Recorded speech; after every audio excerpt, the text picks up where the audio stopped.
എടോ, എന്താ പറയുക ഇതിനൊക്കെ?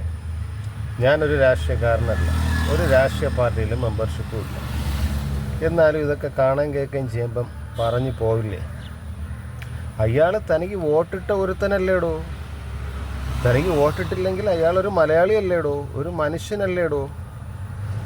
ഒരു ഹർജി കൊണ്ടുവരുമ്പോൾ അല്ലെങ്കിൽ ഒരു നിവേദനം കൊണ്ടുവരുമ്പോൾ അത് വാങ്ങാനുള്ളൊരു മനസ്സെങ്കിലും കാണിക്കണ്ടേടോ.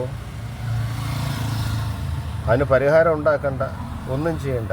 അത് സന്തോഷത്തോടുകൂടി വാങ്ങിച്ചിട്ട് ഒരു ആശ്വാസവാക്കെങ്കിലും പറയണ്ടേടോ. താനൊക്കെ എവിടുത്തെ പൊതുപ്രവർത്തകനാടോ? താൻ പൊതുപ്രവർത്തനൊക്കെ അങ്ങ് ആയിപ്പോയതാണ്. താനത് അർഹിക്കുന്നില്ല. ഒരു പൊതുപ്രവർത്തകന് വേണ്ട ഒരുപാട് ഗുണങ്ങളുണ്ട്. പാവപ്പെട്ടവൻ്റെ മനസ്സറിയാനും അവൻ്റെ പ്രശ്നങ്ങൾ അറിയാനും സാധാരണക്കാരെ ചേർത്ത് നിർത്താനും. ഈ വർഗീയതയും അയിത്തവും തൊട്ടുകൂടായ്മയും തീണ്ടിക്കൂടായ്മയും പറഞ്ഞുകൊണ്ടിരിക്കുന്ന താങ്കൾ എങ്ങനെയാണ് ഒരു പൊതുപ്രവർത്തനം എന്ന് പറയാൻ പറ്റുക?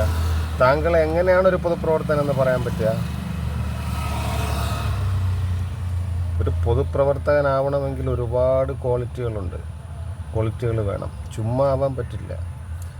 താങ്കൾക്ക് പറ്റുന്ന ഒരു നല്ലൊരു തൊഴിലുണ്ടായിരുന്നല്ലോ, അതങ്ങ് ചെയ്തു പോയാൽ പോരായിരുന്നോ? ഈ കോമാളി വേഷം എന്തിനാണ് ആലങ്കാരികമായിട്ട് ഇങ്ങനെ ചുമന്നുകൊണ്ട് നടക്കുന്നത്? താങ്കളൊരു കാര്യം മനസ്സിലാക്കണം.